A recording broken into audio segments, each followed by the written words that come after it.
Hello, and welcome to the Autistic Me Podcast. I am Christopher Scott White, speaking as the Autistic Me. Today we are being joined all the way from France with Catherine Guimard. Catherine Guimard is an autistic woman with 4 children. 2 are on the autism spectrum, and 2 have been diagnosed with what in France is called multi-dys. Her specialty is working as a neuroscience coach for women with Asperger's syndrome. Catherine, welcome to the Autistic Me. Thank you, Christopher. It's a real pleasure to be here. Let us begin with some background on you. When did you first decide that you should be diagnosed with autism or Asperger's? Very, very late in life. My son, my eldest son, all the children have high IQ, so I just thought he was so highly intelligent that he was up there somewhere and a bit different, a genius, as it were. Now I know genius has a completely different meaning, but at the time, it was before the sort of internet here in France, and very difficult to get any sort of information. So I just put it down to that. It wasn't until I had him diagnosed with his IQ. Well, it wasn't diagnosed. It's I don't know what the word is now. Tested, I guess. The woman who did the test said, "Well, I think your son might have Asperger's," and this was like a completely new word for me. At the time, we were living in a really rural area of France where there was nothing. I was just trying to get information from, the internet. And it was, early 2000s, so it was really just touch and go. And we had a very bad bandwidth. And it was just, people thought I was obviously a bit nuts. As I say, in the little village, we're in a little rural village where there's nothing but tree cropping and farming. No animals or anything, just trees. Anyway, so I got a lot of information. So eventually when I came to Bordeaux, 2014, is when Felix got diagnosed, and that's when I thought, I did a bit of research for the women. Again, very hard to get any information, and that's when I decided that, I think, everyone's always told me, I just left a very violent marriage, so the poor kids did grow up in violence, which did not help any sort of autistic trait they might have, exacerbated it, in fact. So I had a psychologist at the time, and we would do the EMDR, which is, again, very difficult for autistics to do because they can't follow the eyes. So she would then do tapping and stuff like that for the children. But it worked really well on me because I've always done sort of personal development work. And so I was, it was very easy for me to do any sort of movement on that. Anyway, so that's when we decided that, that was what I was. So Asperger's it is. So that was very interesting, but very difficult to get a diagnosis because they always tried and fobbed it off with something else. And because of my wise years at the time. I mean, I was over 50, right? So I think I knew myself pretty well. And there were just some certain traits that, I just knew, like, I'm constantly putting my foot in it. Again, today, I just went to ask, get new lipstick, and, one of my girls said, "Mum, you could be a bit nicer to the woman." I said, "Oh, am I not being lovely?" Because it's just the way I ask questions, or, I may be curt, or, so these are certain traits that I knew were on the spectrum, and I literally had to fight for my diagnosis, which is pathetic as it is. They don't give the diagnosis. Well, as years go on, maybe there's more and more people that recognize themselves because we do have information on the internet. They seem to be, giving it like a stamp of approval for something I don't know. And it's really hard to get, especially as a woman, because my girl, who I know is completely autistic, she was just totally depressed. And so we're dealing with that right now. And I did tell the psychiatrist what I thought of them at that particular point. I believe that a lot of adults on the autism spectrum get diagnosed after one of their children because we grew up in the 70s, sort of the 1980s, maybe for some college years, and we didn't have the awareness of mental health, of cognitive difference, neurodiversity. And so when our children are diagnosed because of improved healthcare, I think we start to look at ourselves, and maybe that is why so many of us over 50 are now looking back and saying, "Oh my gosh, I was a little different 30 years ago. I was different than my friends. I was different than what teachers expected. I know that for myself, it began with struggles in university. And they first did the diagnosis of ADHD, of learning disabilities. And so awareness comes later for us. And I do wonder, is it because our children get diagnosed and the children of friends get diagnosed that we then become aware of something that wasn't as obvious in the 1970s and 80s? Yeah, I'm totally in agreement with that. Obviously, a lot of parents, and I was talking to a woman the other day, her child just been diagnosed, and she has no idea that it might come from, I just said, well, it's genetic, hoping that, she realizes that it's either her or the father. A lot of parents do obviously start thinking, well, hold on, I have these traits. Does that mean, obviously we know we were different. My parents used to say to me when I was little, Catherine, can you come down from Planet Zebra now, please? And pay attention to what we're doing. So, yeah, I've always sort of known that I was bizarre, weird, whatever you want to call it. I'm quite happy with that. Take me years to get to be happy with that, and a lot of work and a lot of effort on my part, obviously constantly working on myself, because I'm fascinated with the brain and the human body. I mean, to me is like, wow. So I've always been fascinated with that, but I didn't want to be a doctor at the time.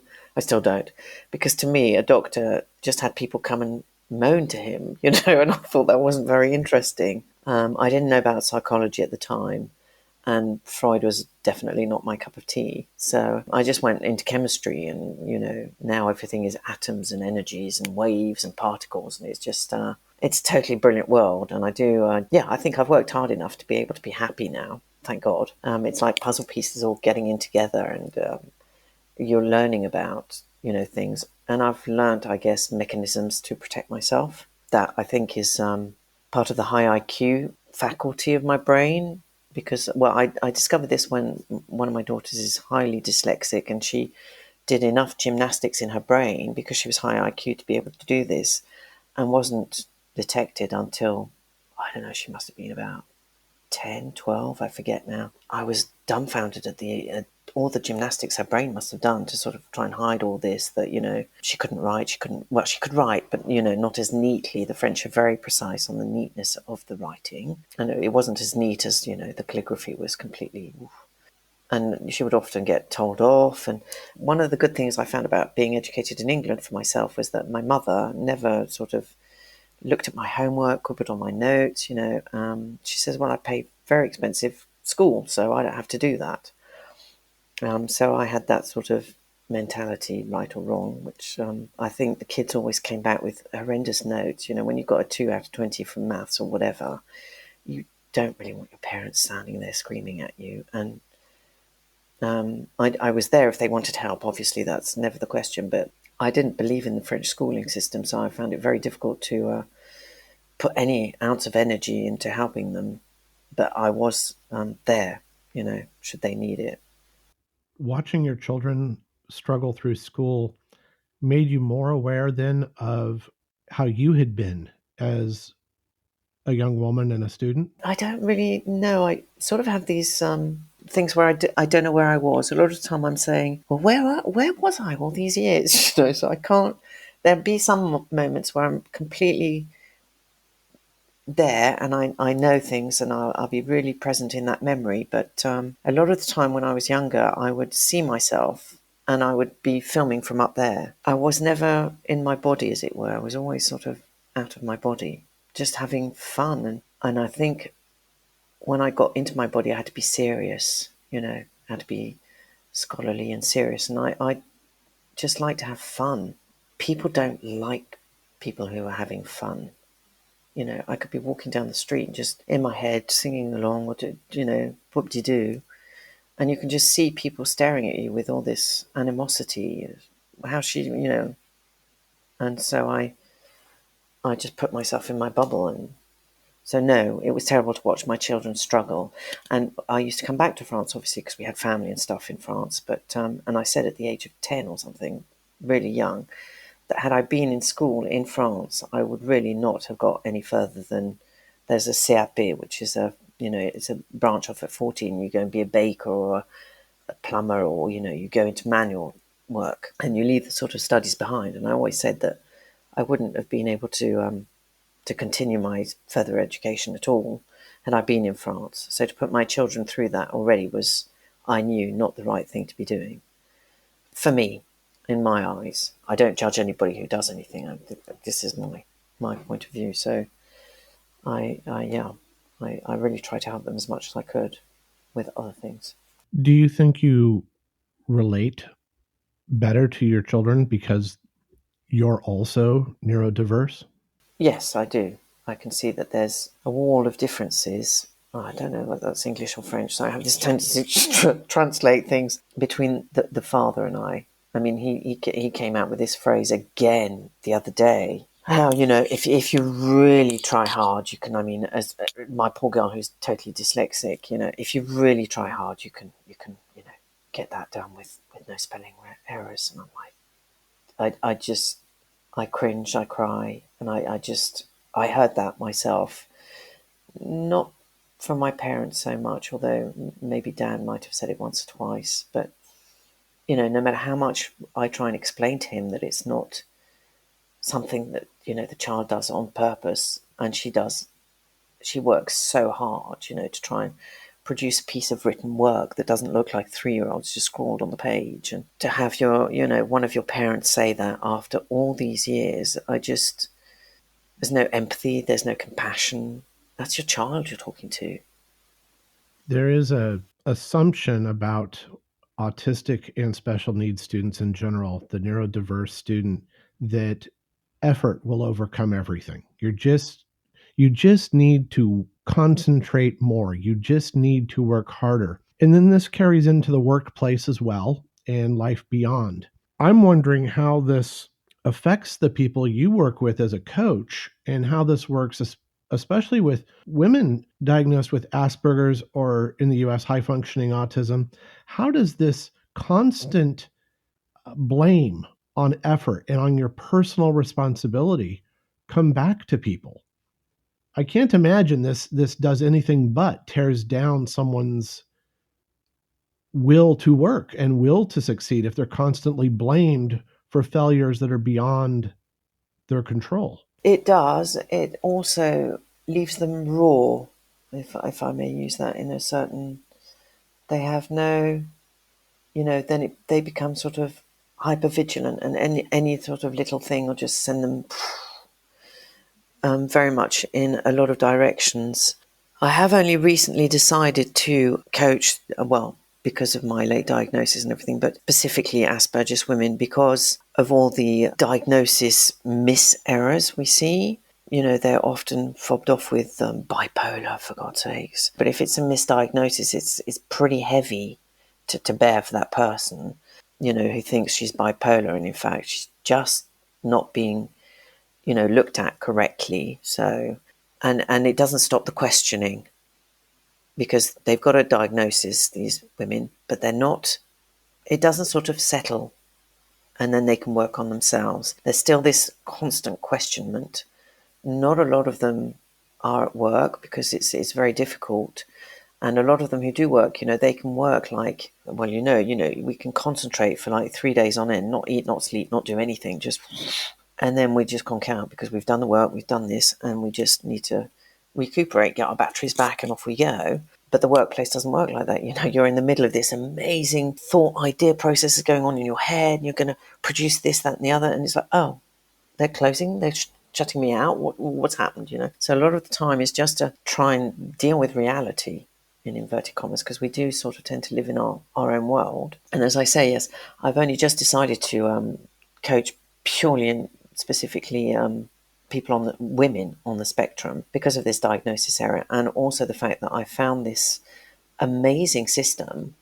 It's called Positive Intelligence, and I'm getting certified, and it's the one and only coaching system I've actually loved enough or had enough results on me to get certified, and it's just opened up for certification, so I'm really glad I'm in the beginning, because and I'm still in the process of certification. During this process, I realized I'm with 3 people, so we're a group of 3, and these people, know me, we're doing very deep, profound work, but the one brilliant thing about this system is it's like, if your brain is the hardware, this is just overriding neurological pathways and creating new ones. You get well, you won't get rid of your saboteurs, what they call saboteurs. There's 10 of them, the hypervigilant, hyperachiever, stickler, controller, all these sort of persona types, and the judge. Obviously, he's the main character. You won't get rid of them, but you'll just see them coming like, oh, hi, I've been waiting for you now. If you don't mind, I'm just going to do this.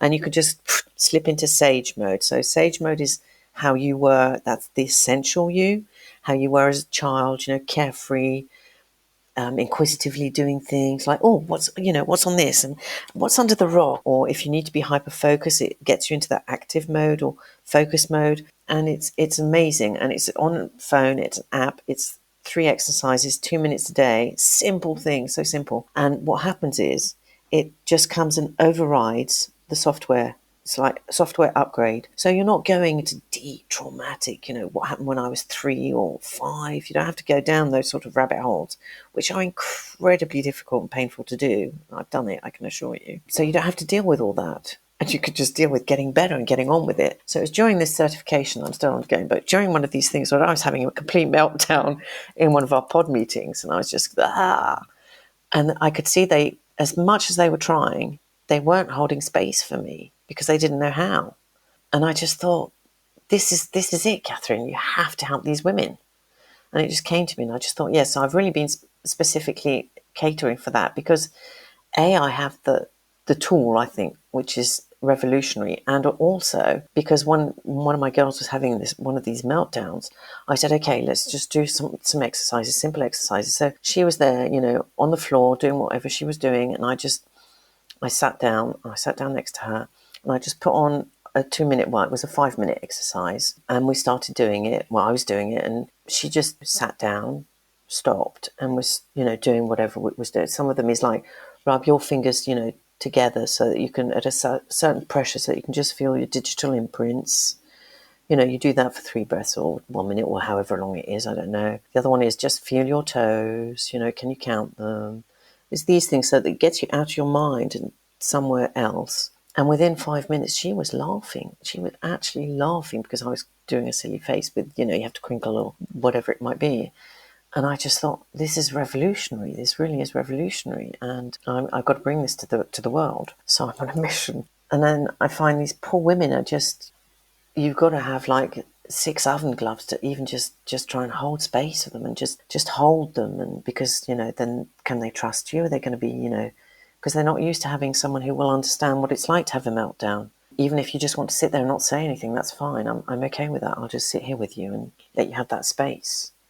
Or just want to cry or scream or dance, and it's very, very new to these women who are mothers. Maybe they're leading teams, and they're finding out already that they might be Asperger's, or they might be this and they might be that. But I was always told I was this, and I've got to be quiet, or I'm timid, I'm shy. I've got to be more.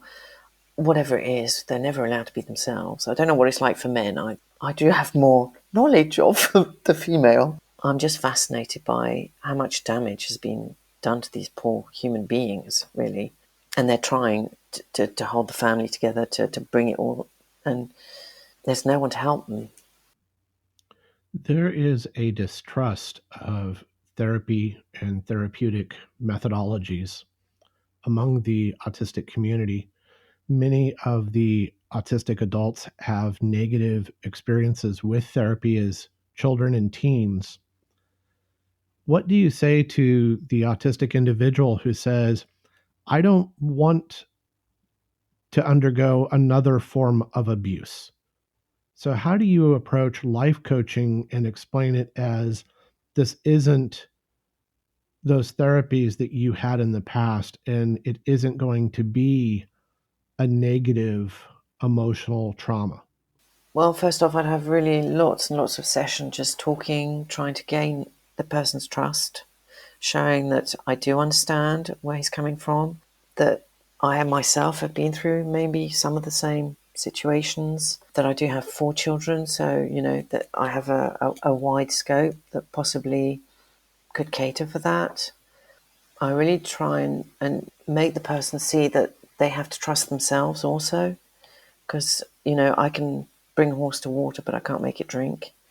I can see you're an alcoholic, but, I can tell you, unless you make the decision yourself, I can do nothing for you. And I'm not going to sit there and, ram it down your throat, as it were. So I would really try and give articles, podcasts, articles I've written, experiences I've had. I would try and get a deeper understanding into what happened in the therapies that the person had undergone and what kind of treatment, because you hear all sorts of weird and wonderful things. And it is true, I would have to delve quite deep because I tend to see the world through rose lenses, as like everyone always tells me, oh, well, you live in utopia, but that's where I live. I guess I try and, see the good in people because I don't want to see the bad, because when I see the bad, then it releases the bad in me, and I've done that. I've been there, and I crawled my way out of that hole. It was just horrendous. I've been through hell, and I kept walking, and I found a hole, and I just got out, and I know it can be really terrible, but I know what's on the other side, and it's too wonderful to miss. If there's a chance, that I can help that person just see that, then that makes my day, and hopefully a ray of sunshine in their life. Autistics are often the victims of bullying, physical and verbal abuse. But because of our social structure, which is at times misogynistic, certainly a patriarchy, autistic women often endure additional forms of abuse, including relationship abuse. And you mentioned that you yourself have some experience with this, and some of the Asperger's women that you interact with have likely undergone the same experiences. How do you address that with women, with young adults, with teens? How do we prepare my daughters, your daughters, the women around us to be both vigilant and self protective, but also still find trust? The first thing is that if you know you're Asperger's, you have the upper hand, because you have a knowledge of yourself that if you don't know you're Asperger's, you are blind. I didn't know I had Asperger's, so I didn't know, like, I've always been, like I speak directly, I offend people without meaning to, and I'm constantly, obviously, embarrassing, or apparently my ex-husband or whatever it was. He's a plumber, very, very good at his job and everything, not a problem. And I got the impression he liked. I don't know, but I was educated, and I continue to educate myself every day. There's not a day where I don't read a book, an article, or something. I mean, that's just life, normal.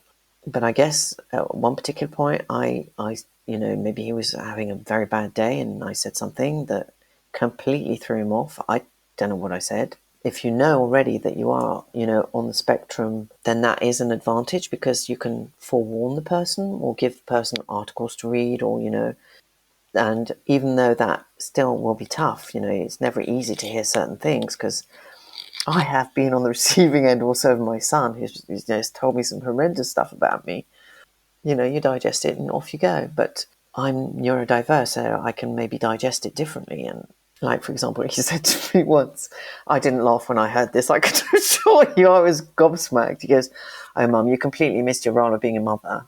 And I was just like, we're having tea or something, and that's just popped on the dinner table or whatever. It was like, and then I thought about it. I thought, well, yes, obviously, because I didn't know he was Asperger's or, autistic. I didn't know this. So, of course, all my methodology or anything that I might have been doing was completely wrong. And it completely changed once I realised, because I couldn't ask him to do certain things, like washing up, or I would, expect him to walk everywhere, because walking is good for you, exercise. And one day we're walking along, and I say, and we'd arrive somewhere, and he'd be exhausted. And I was like, "Why are you so tired? We've only walked, like, I don't know, 15 minutes or whatever." It's like, "Mum, I have to calculate the angle, the trajectory of my leg for every part, every step I take." And I was like, "My God, what?" So from that day forward, I just drove him everywhere, right? So that he would have energy once we arrived. But so I guess, for these girls and women, you have to tell them that they do have an advantage, that they do know that is a huge advantage, and that there is awareness coming. I read someone somewhere, I forget where it is, but he said that, he's trying to make education changed in England anyway, I think he's English, and he wants not to be autistic awareness, but autistic acceptance, because we are aware, but people don't accept us. Like you were saying earlier on that just try a little harder, you'll get there. No, we won't get there. It's completely different. So, and I do think life will go that way. But you have to be aware, and you do have to be aware. And when you're not aware, a lot of the women and girls, unfortunately, are taken for these sort of joyride by, narcissistic people, because they are so vulnerable. They're so loving and caring, and they just want the best. I can't speak for neurotypical, so please, I can only speak for neurodiverse women. So I don't wish to take anything away from, I'm not saying that, other women are not caring or whatever. We don't see when anybody is making fun of us, because we take things at face value. We don't understand sarcasm. All this is completely double Dutch to us. We're like, well, why did he say that? Or what did he mean? No, we won't say that. It's just that was said, and we act upon that. So I would definitely, if you are, then that is a huge advantage already. In the French literature, autism is still described as of the self and cut off from the world. And yet you just mentioned extreme emotion, extreme empathy, that you are very attuned to your emotions. Do you find that is misunderstood by other people who discount autism and Asperger's as being disconnected from emotion, especially empathy and sympathy? Totally.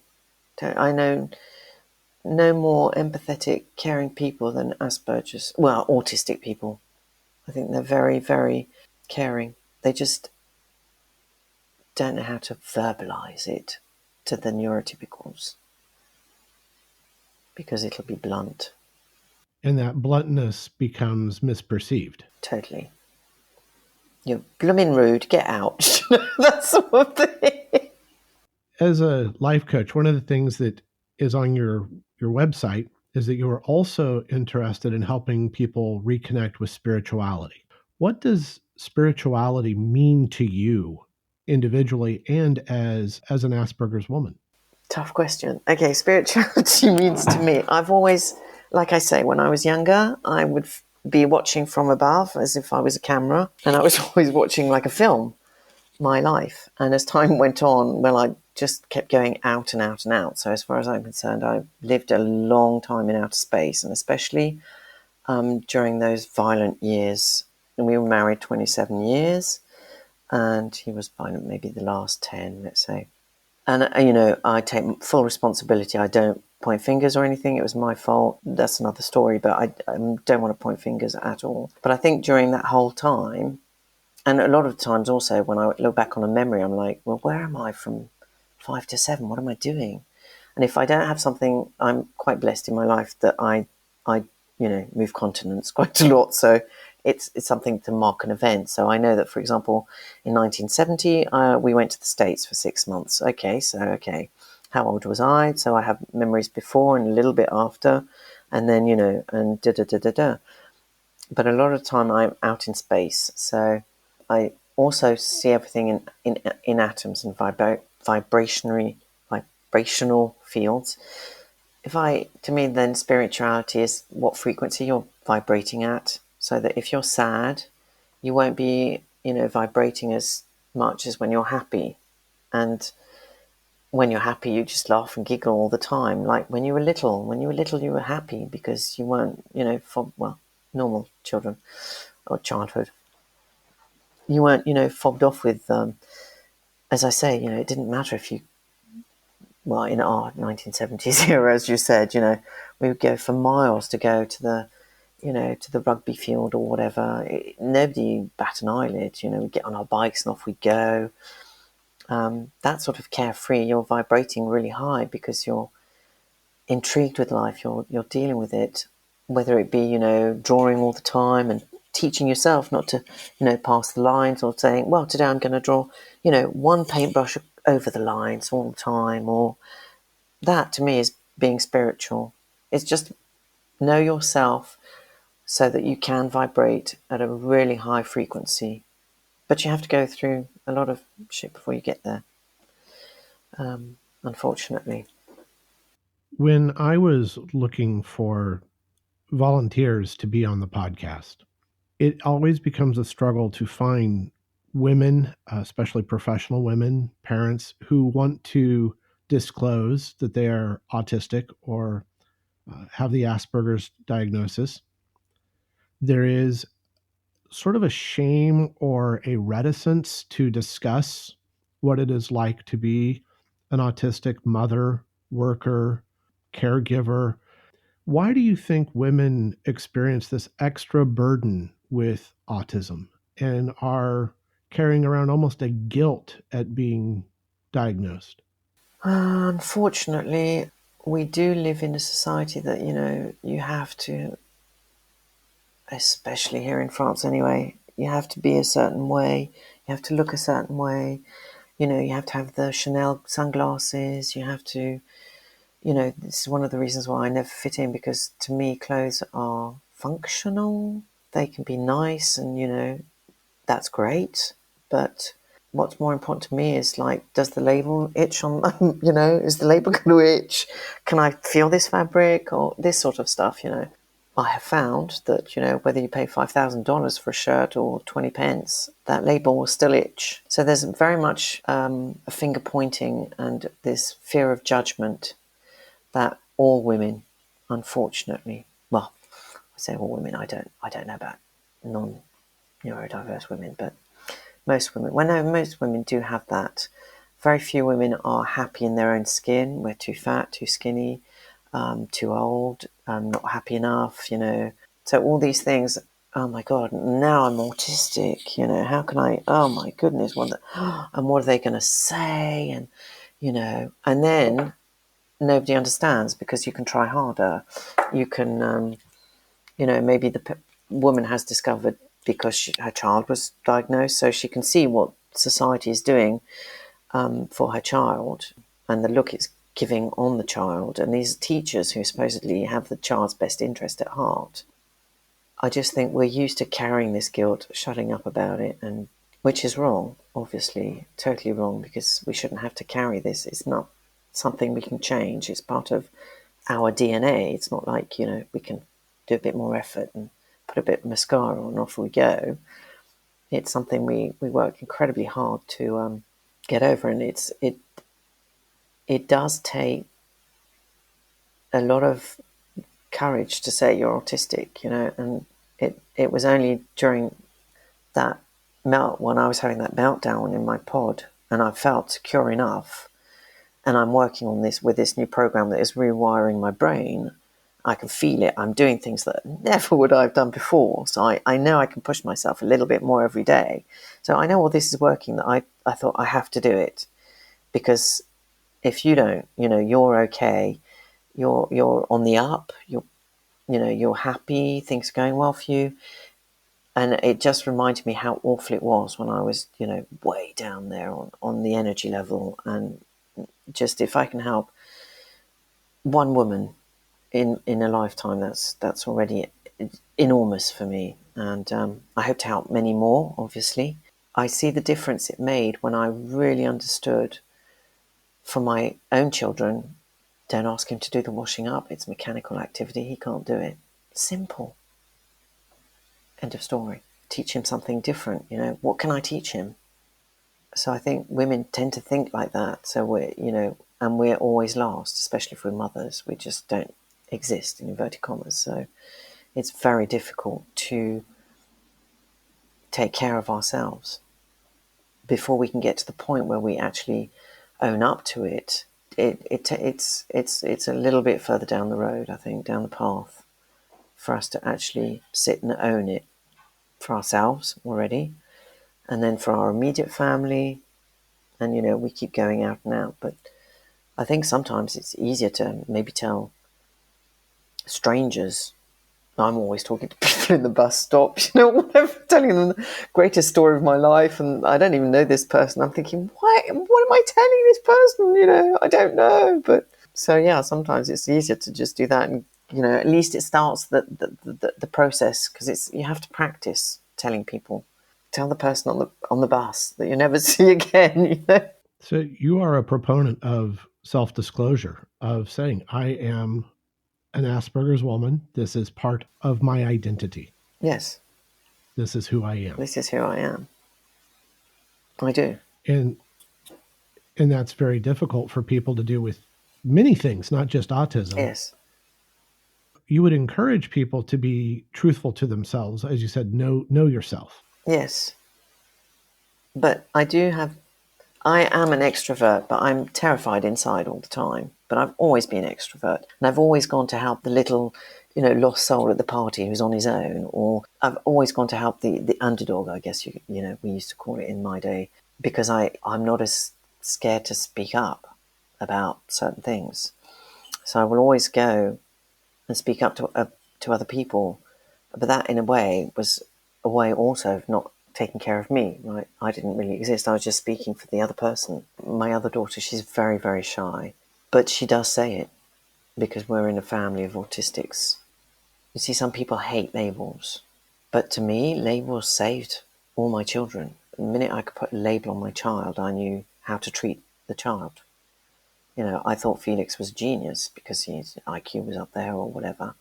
No, he was Asperger's, so that meant that, I couldn't make him walk. Or I could, obviously, but, it's easier for him if I drive, no washing up, don't ask him to do, homework or stuff like that.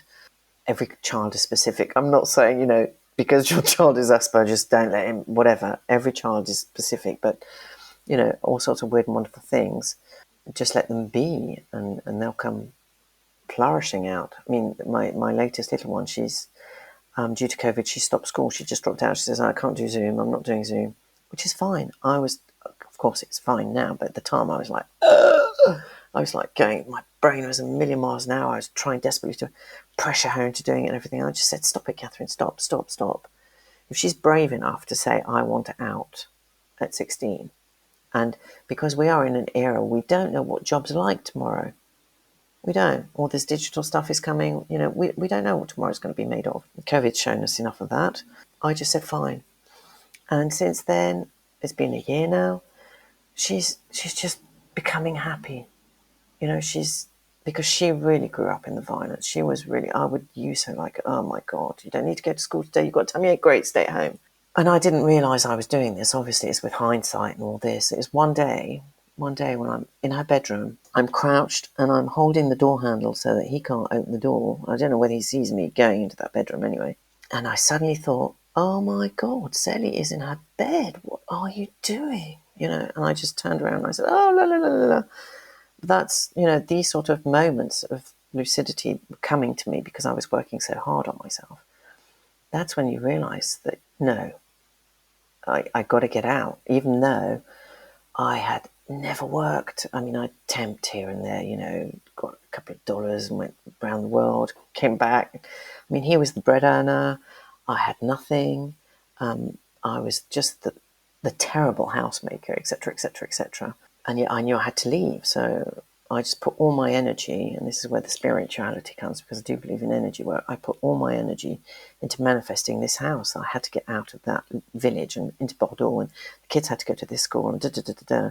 And I worked so hard energetically for this. I would draw the house every day. I would live in it. I would see it. And I would, know exactly where it was. And then there are times when you just have to forget yourself and think of other people, and times when you have to think about yourself. So I'm coming out saying I'm autistic on that. It's not really for me, although I do feel liberated by saying it, obviously. That took a couple of weeks. And I don't see anyone. I'm at home, I have no friends, no social life. So I'm do Facebook Lives and stuff, and all the time I waddle away. I can natter about anything, but I don't actually have a fixed workplace where I have to face people all the time, because I can't do that. And I understood, when I was diagnosed, I thought, oh, so that's why, because I could never understand why I couldn't. But I wasn't going down that, wasn't the problem.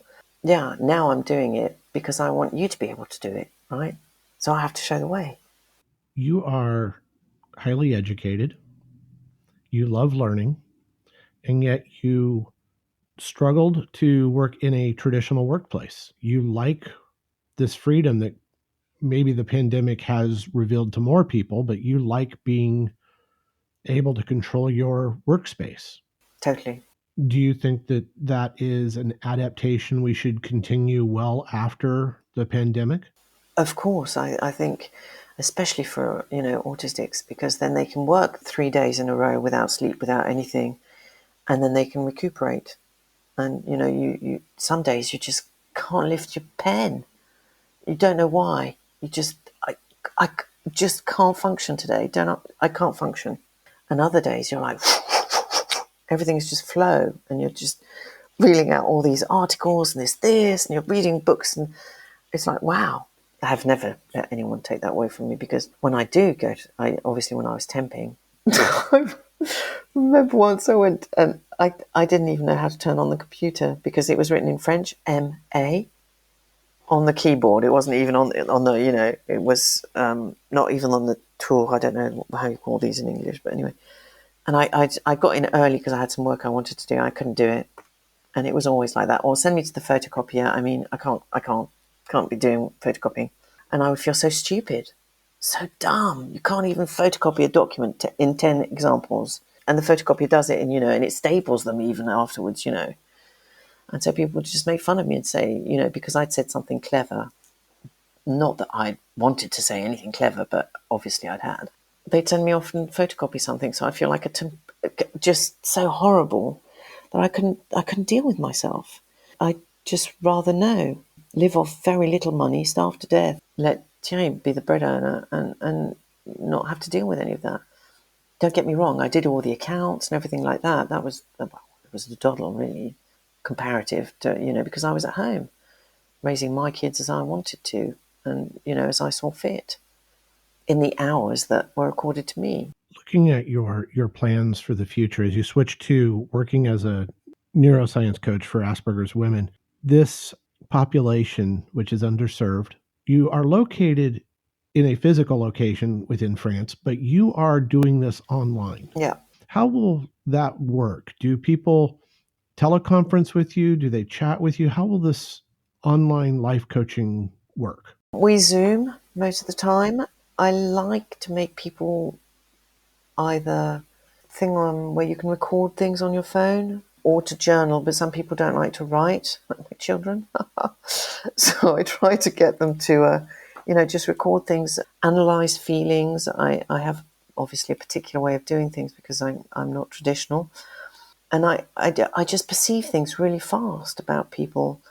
And so whereas before I was, with entrepreneurs and people who wanted to leave their 9 to 5 and come online. So I was trying to train them to the transition. Well, I was training them in the transition. I would just see things so fast, and they couldn't get enough of it. If you see what I'm saying. So to me, working online I've always done that because I can't work with the French. They don't know the word fail forwards, for example, as to what. To them, they can't fail.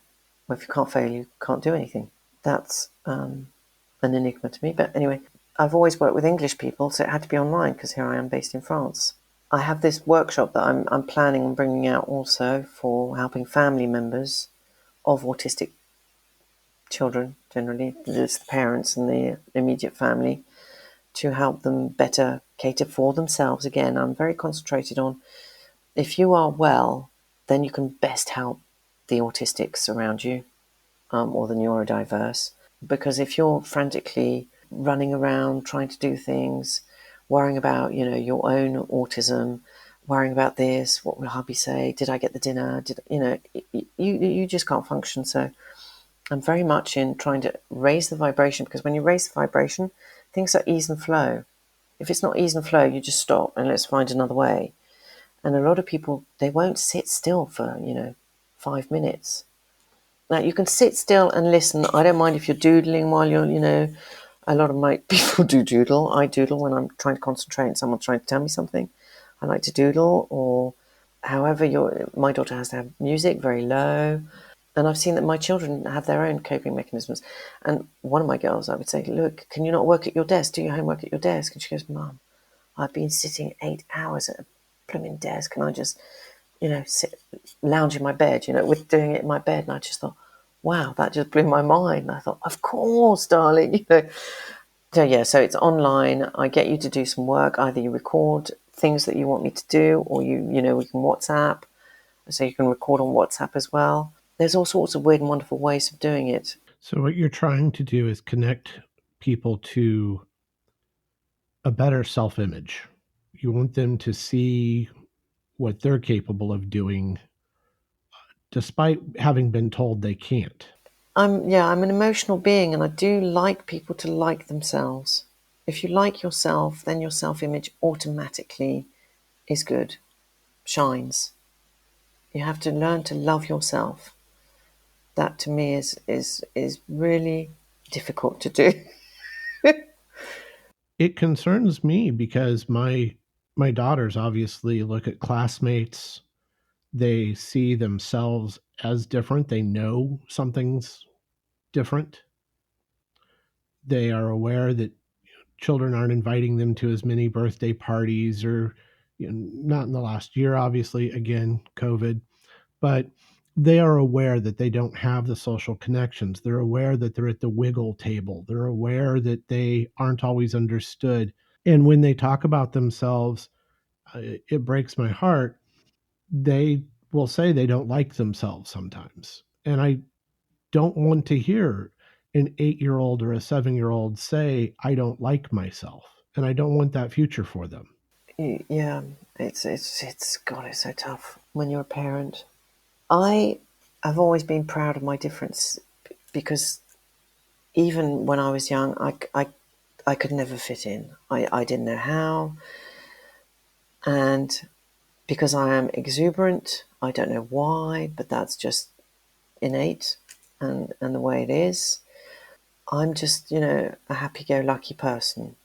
People have tried to squash me, put me in boxes, and I've tried to comply, really, really. You can't imagine how unhappy I was during, a certain period of my life where I tried the Chanel glasses and all this. And I reached 50 and I just said, to hell with it. No, this is my time. And it's also when I just left my ex-husband. So it was, and I didn't have that choice. He was lounging around, moping in the house. I just left. I didn't have that luxury. I had to get up every day and show the kids that there was, things to be done, school to go, But I have always tried to show them that they should be proud of their differences. And it was very, very difficult because when we left Paris and we moved to this new region of southwest France for the big house and, the space, just the space, I didn't realise that the rurality, can you say that? The rural part of it anyway, would have such an effect on the children. And my son really, really suffered for a whole year, a whole school year. He was beaten black and blue by a gang of girls. And I would scream at the teachers, and there were only 300 kids in this school. It's a little rural, school where they go around miles to try and pick children up. And I was just saying, there are 300 kids. Can Felix is black and blue. I want eyes on my son. Eyes on my son. And I was just being taken for, these freaking Parisians. Who do they think they are? And it is tough. And I don't know by what miracle, Felix, maybe a year or two after that, after he left the school, we went back for an open, or one of the brothers or sisters were doing something, and he went back, and I was like, well, we don't have to go, I can drop you off at home first, and because we were coming back from somewhere. He said, no, Mum, I want to show these people that I love them regardless of what they did to me. And sometimes they outshine us and by gazillion to one, and I'm like, wow, I can only but hope this is my teaching, but I'm sure it's nothing to do with me, I just felt so elated at that moment for him. Obviously a proud mama, but so happy for him that he somehow managed to do that. So no matter how horrible it may be right now, support is needed. You have to tell them they're lovely, they're different, and be proud of their difference, because they have to carry that all their lives. Just, let their talents shine. And I would really not like the wiggle table. Yeah, that's isolating in its own way, identifying children as too energetic, too kinetic. I can't imagine sitting still for 3 hours in a class. I cannot do it as a professor. I couldn't do it as a student. What bothers me most is we punish children when they need to be free to move the most. Yes. If a child is trying to move, they're letting you know that they need to move. They're not trying to cause trouble. They're trying to communicate that I can't sit here anymore. But we don't listen to what people are trying to show us. We don't understand that how a child is acting is telling us something. All they'll do at school is say, well, this child can't sit still. This person's not taking notes. This person's not complying with what we think is normal. The emails I get from around the world aren't really that different. If it's someone in the UK, one of them, her child didn't like the school uniforms, something about the uniform. And as you mentioned, tags, both of my girls hate tags and clothes and itchy clothes. And, Yeah. it can be just as simple as if the school would have recognized that, okay, this child is very sensitive to the clothing. Is there something we can allow that, I don't know, a scarf, a t-shirt underneath, something? Why does the child get punished for constantly fidgeting with the clothes? It just doesn't seem to matter to me. When I look around at the colleagues I've met and the parents and the other autistics in all of these other nations, none of them are having a great time. No. None of them are being treated with respect in school. None of them are being accommodated without complaint in the workplace. Mm. None of them are being accepted. Sometimes we're tolerated. Mm. I don't want to be tolerated.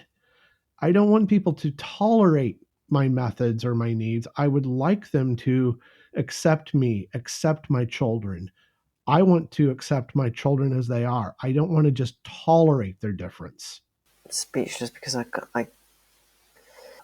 don't know how to talk to these people, because they do not understand. I mean, I was just saying earlier that my ex-husband, he still thinks that, with a dictionary. And I remember when I first arrived in France, I didn't really speak very good French. I mean, I'd left France when I was little, come back on holiday, but it's not really the same vocabulary as when you're living there. I was, oh God, this is the French, okay? I was being headhunted because I was applying for these jobs that I thought, were okay with my chemistry degree or what have you. They were like, hey, no, this is an engineer. What are you applying for? And some of them would call, during the interview, they said, I had to take a look at who this jerk was. And I'm like, what? What do you mean? Isn't this not compatible? And they would just call me so that they could literally laugh in my face. How do you talk to people like that? Or, teachers. And one of my girls had a very lovely, I don't know what you call them in English, people who correct dyslexia. She was very, very good. And she did, she asked the teachers to come in a day early to have a 2-hour class or something. And in this 2-hour class, she did everything, wrong. Or she'd written on the blackboard so that you would read 2 lines left to right, and then the rest would go down, like a Chinese writing.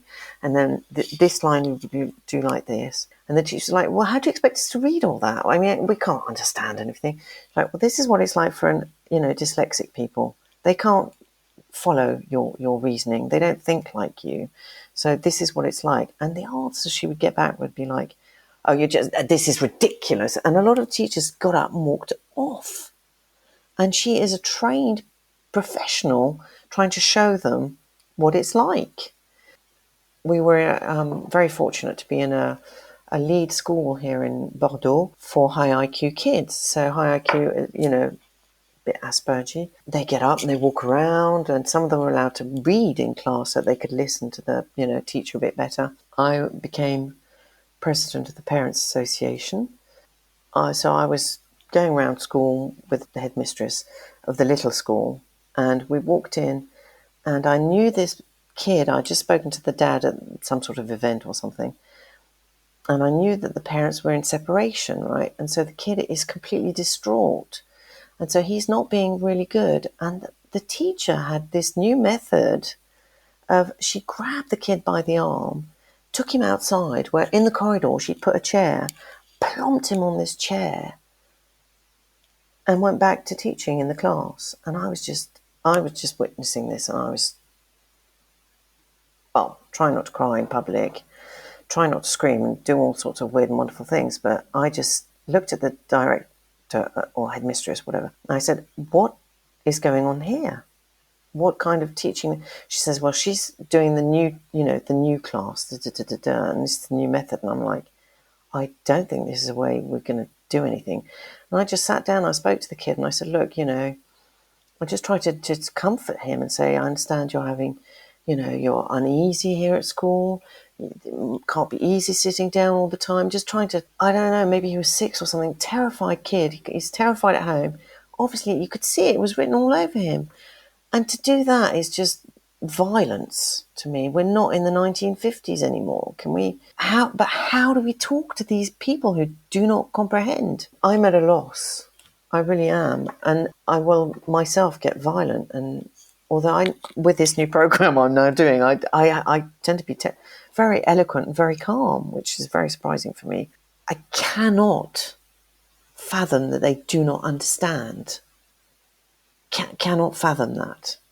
It's difficult as a parent and as an educator to see how the approaches used only serve to further isolate and further exacerbate the child's mental health condition or learning disability or cognitive difference. If you're going to take a child who feels rejected and then put them out in the hallway, you're just sending another signal of rejection. I don't know how this works, and I don't see it just at schools. I see it in workplaces. Oh, this person needs an accommodation. Well, okay, then we'll give him or her the desk furthest away from people. And, we won't even make an effort to be inclusive. We will shun the person, but meet all of the legal requirements. Services like yours, where you're talking about coaching, where you're talking about supporting, I hate to say it, but often we are on our own as autistics, as parents. We are often our only advocates and the only advocates for our children in a world that they will tell you they want to accept introverts and they want to accept difference, that they want to celebrate us for what we can do. But the reality is they want a particular set of social skills. Yeah.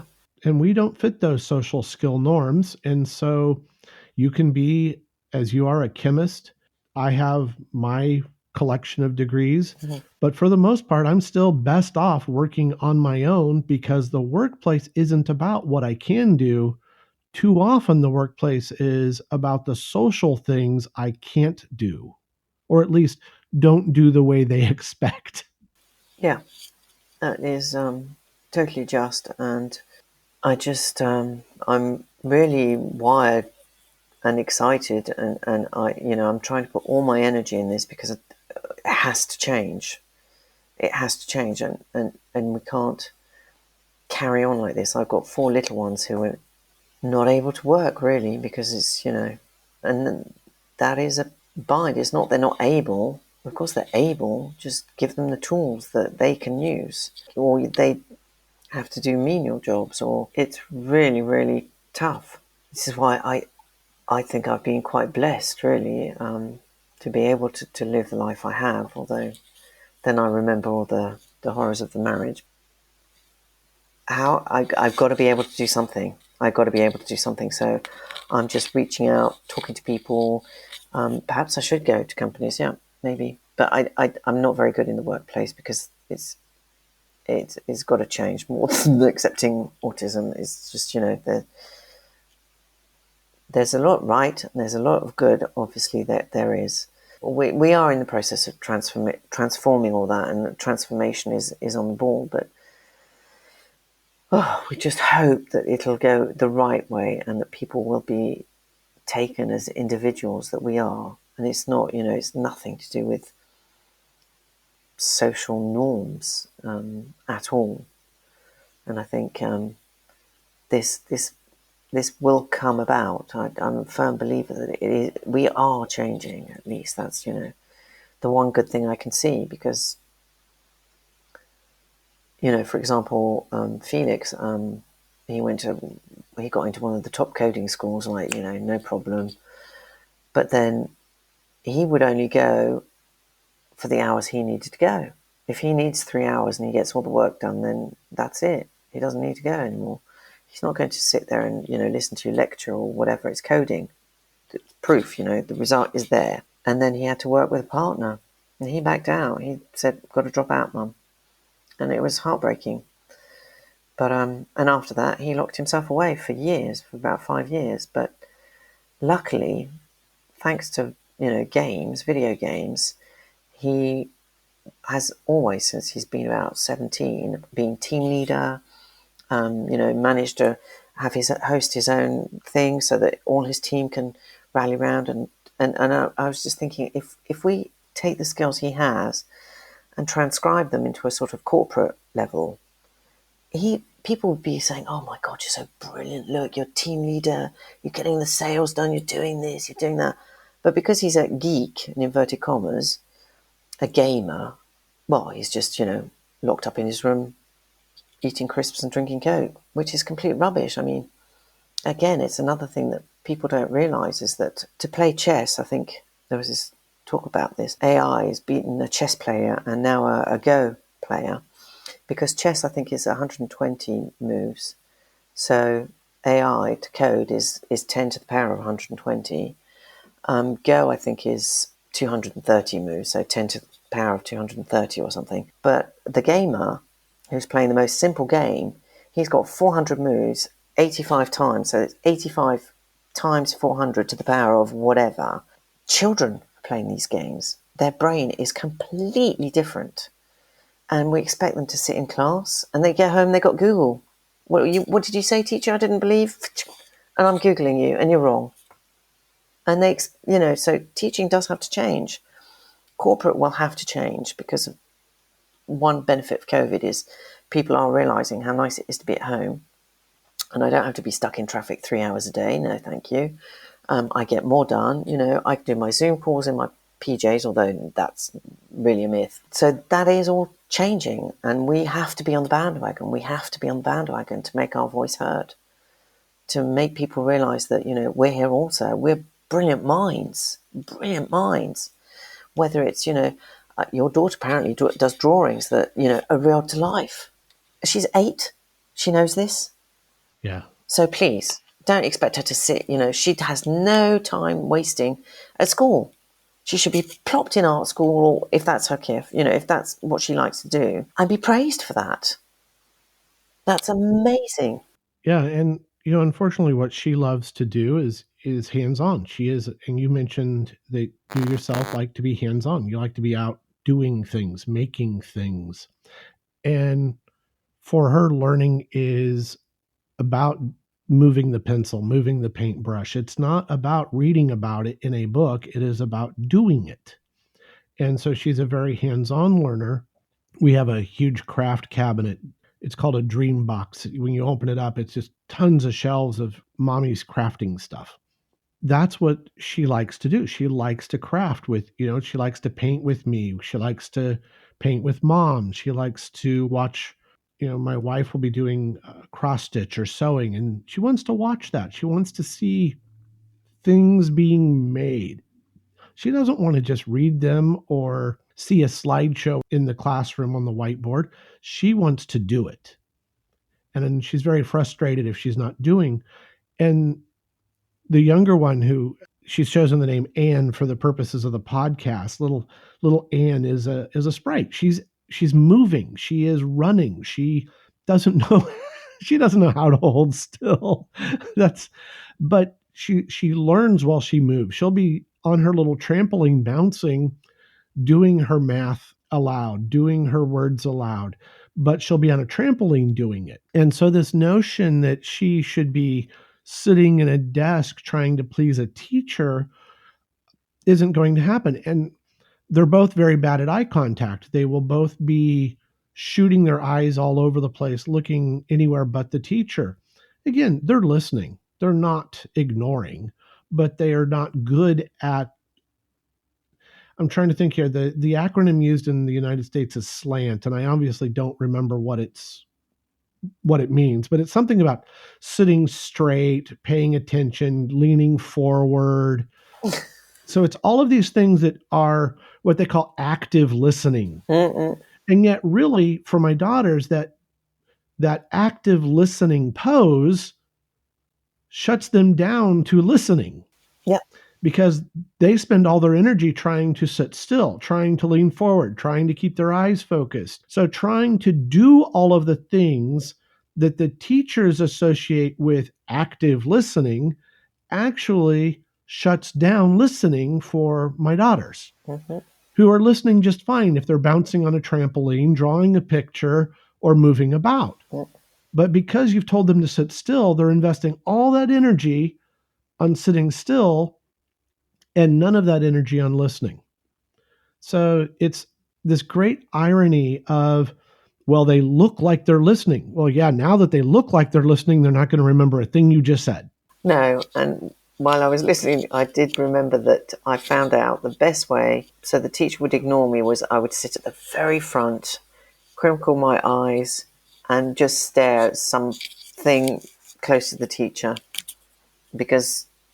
and then I would go off into my own little world because I couldn't sit still either.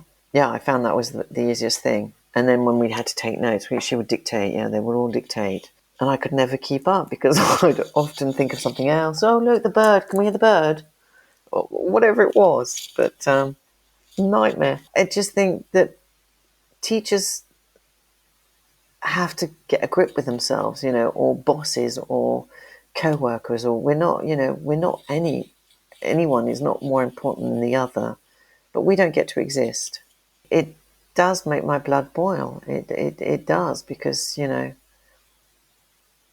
although I've managed for myself to find a way around and to do all this, and thank God for the online, because otherwise a lot of people would be just desolate. But autistics, I think, have to, online is like a drip for us, for survival, to just communicate maybe with the outside world without, on our terms as best we can. I do have some friends of friends of friends, who are on medication, don't come out, don't do anything. But they're on Facebook occasionally. As long as there's a glimmer of hope, that they're posting, even if it's just a comment privately to someone, there's some hope that we can, maybe say the right word or to get that smile on their face, or because they're so loving, these people. They're so friendly and so always a kind word. And I remember no one knew online, obviously, what was going on in my private life at the time. But I remember this one woman, she would always just, I don't know, it was as if she could feel when I was down. She would just send me that, little emoji or little something. It was when I sort of came out and I became my bouncy self again. I sort of reached out and said, oh, so blah, blah, blah. And I found out that, she's on medication, she's da-da-da-da-da. And I'm like, oh. But she was always so spot on. So I'm trying, obviously, to reach out and help her, but I'm here. She knows. So I now, give her lots of emojis and stuff. So I'm just hoping that, people will still connect somehow, because we are human beings. We do need to connect, even if we're, autistic in our own little ways. I can connect with you for an hour and then I need 10 hours nap time or whatever it might be. It doesn't matter. But I think society should cater for that, and not with a minimum wage either, but allow us to develop our crafts. Like, your kids just sound amazing. I mean, just drawing like that must be wow. And yet she can't. Can't do well in school because she can't sit still. And that's what she'll be judged for by teachers. Teachers will judge that she couldn't sit still, not that she had talent. Yeah. That's my fear. Well, yeah, you can't have that fear because then you'll portray it on your child already. So you know it's like the rider when he's scared on a horse can absolutely not allow to be scared because the horse will feel it and then the horse will bolt or run or do whatever. So I guess that's also where I learnt to channel some feelings. Funnily enough, thank you for that. You know, I always remain positive, and drives everyone nuts because they think, oh, for God's sakes, it'll never happen. I don't care. That's how I want to see it. So imagine that there's going to be a school where she can just draw, and no matter what age she gets in, because she's so talented, and it doesn't matter if she doesn't sit still, as long as, you know, the work is done by Friday, or then she hands it in on the Tuesday, and she's free the rest of the time, or, you know, to then learn about maths or maybe chemistry for the, you know, chemicals in the paints and how the pressure, and there are thousands of ways you can learn all sorts of things. So we've got to stop this ABC methodology. It's got to change. I frequently look at the art and explain to her that there's math involved, there's chemistry involved, you know, obviously color theory. So you get into some things like that. We have been watching some French and British history productions on art. So she's seeing all of these shows on streaming services that are from all over the world. And I want her to understand that these were scientists who were the early impressionists. They were inventors and creators of so many things, whether it was trying to develop the right shade of blue or something as impressive to me now as the portable easel. So they could go and take their work on the train and go out into the country. Well, someone had to invent an easel that could fold up, hold the paints, and get you out there. So they had to become inventors and they had to be scientists. Several of them used camera obscura to do some of the great classical paintings. They had to understand mirrors and optics because they would collect the image and then trace it on the paper, which very few people know is that some of those great painters also were sort of cheating. They were using mirrors and lenses to trace. Wow. And so I'm trying to teach all of this wonderful science and other subjects by using art because that's her passion. And I don't understand why teachers can't do the same. I don't see why you can't say, okay, this child is interested in animals. Well, we can talk about math and we can talk about history using animals, or we can talk about it using, you know, art for all of them, or whatever thematic interest, that special interest that that child has can be used for everything. You said your son is interested in computers and coding, but obviously you can explain how music is math and code because some great music is being done digitally. And I put it on our system that we are not willing to show that every subject is interconnected, every topic somehow interconnects. We are all interconnected, and so are all of the things we must do and learn. But instead, oh, let's have an hour of math. Pause. Let's have an hour of literature. Let's have an hour of French. Let's have an hour. That is not how our brains work. At least not mine. Mine has never worked that way. It's debatable whether my mind has ever worked, but yeah, I love looking for things that are connected, that are unexpected connections. I don't want to sit there for an hour diagramming sentences in Spanish or French. I want to be speaking Spanish or French. I want to be doing. Yeah. And I think that's what my daughter is. She wants to be doing. Well, yeah, because a lot of the kids, they leave school at 18, they still can't speak English here in France. And they've been doing English since they were, you know, I don't know, 10, whatever, I forget the age, but it's ridiculous. And they all say it's, you know, it's not the way to do things, but every time someone tries to change something, it doesn't happen. And I think, as I was saying, in this lovely school we had for high IQ kids, where the kids were, it was going really well. And one of the new projects the headmaster had put in place was just, you had, there's a bit like going back to kindergarten where you had one teacher with a topic, and then the maths teacher would come and do, you know, maths within this topic. And I just thought that was so wild. But he got ousted because it was, I don't know, too revolutionary. They couldn't deal with it, or, you know, the class was unrowdy, couldn't control it. But the class, you know, at the end of the year got the results and were passing the same exams as the other kids, you know. So it was doing its, the maths was learnt to that syllabus, and the history was done, and they did a whole amazing project on Greece or something like that. And it was just fabulous, but obviously too avant-garde even for that school. I have really enjoyed our time together. We have been talking with Catherine Guimard. She is a neuroscience life coach for Asperger's women. I'm going to include in the show notes links to your website and your email. I think that it's important for young women like my daughters, your children, to have role models, to know that we are out there and making our best route in life, our best paths forward. So I want to thank you for taking the time to do this, and I hope we get a chance to do it again when you can talk more about your specific approach to life coaching. Great. Can't wait. Yes. I know it's midnight, right? It's midnight for you, and it's only 5 o'clock here in Texas. It's midnight. Cinderella! I want to thank you for taking these very late night hours in France to speak with us on the Autistic Me. Thank you very much to Catherine Guimard. Thank you, Christopher. Lovely.